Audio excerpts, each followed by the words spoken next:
Assalamualaikum warahmatullahi wabarakatuh, and good day everyone, especially to you Ma'am Nawira O. Adam. Before I start my video presentation in this subject, Biolab, I would like to introduce myself.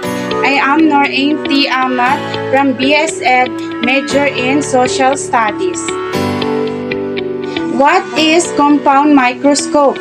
Compound microscope, there are organisms and other objects in the world that are just too small for the naked eye to see.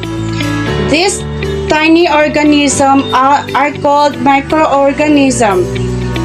When scientists need to view this tiny organism, then they use a compound microscope, also called a compound light microscope.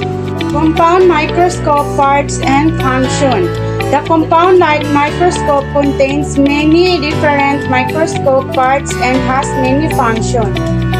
Each part of the compound light microscope has its own specific function that it carries out to help produce the enlarged image. If one of the compound light microscope parts isn't working properly, then there is a good chance that the image will not be magnifying in the usual manner. The structure of the microscope is discussed below. The structural parts of the microscope and their function. These are the three structural parts of the microscope. The first one is head. This is also known as the body. It carries the optical parts in the upper part of the microscope.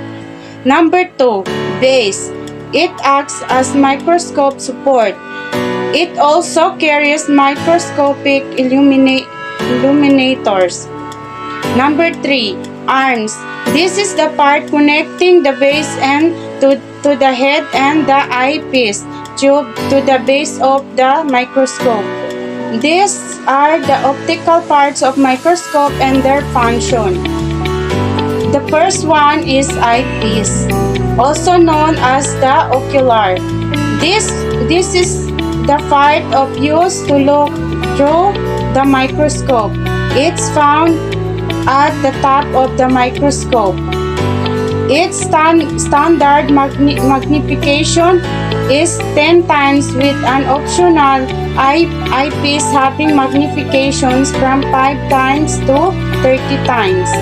And second one is eyepiece tube. It's the eyepiece holder. It carries the eyepiece just above the objective lens. The third one is objective lenses. These are the major lenses used for the specimen visualization. They have a magnification power of 40 times to 100 times. And the fourth one is nose piece, also known as the revolving turret. It holds the object lenses. It is mobile, hence in can revolve the object lenses depending on the magnification power of the lens. Number 5, the adjustment knobs. These are knobs that are used to focus the microscope. There are two types of adjustment knob: fine adjustment knob and coarse adjustment knobs. And number 6 is stage. This is the section in which the specimen is placed for viewing. They have stage clips that hold the common states. And number 6 is stage. This is the section in which the specimen is placed for viewing. They have stage clips that hold the specimen slide in place. Number 7, aperture. This is a hole on the microscope stage through which the transmitted light from the source reaches the stage. Number 8, microscopic illuminator. This is the microscope light source located at the base. It is used instead of a mirror. It captures light from an internal source of a low voltage of about 100 voltage. And number 7 is aperture.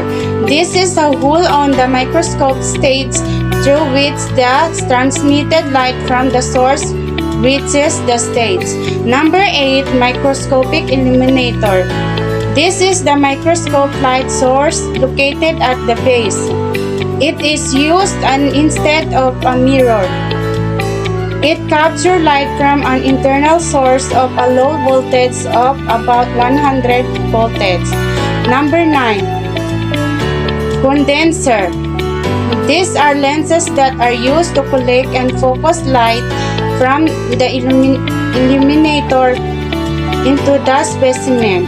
They are found under the stage next to the diaphragm of the microscope.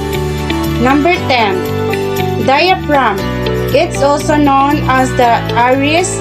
It's found under the stage of the microscope, and its primary role is to control the amount of light that reaches the specimen.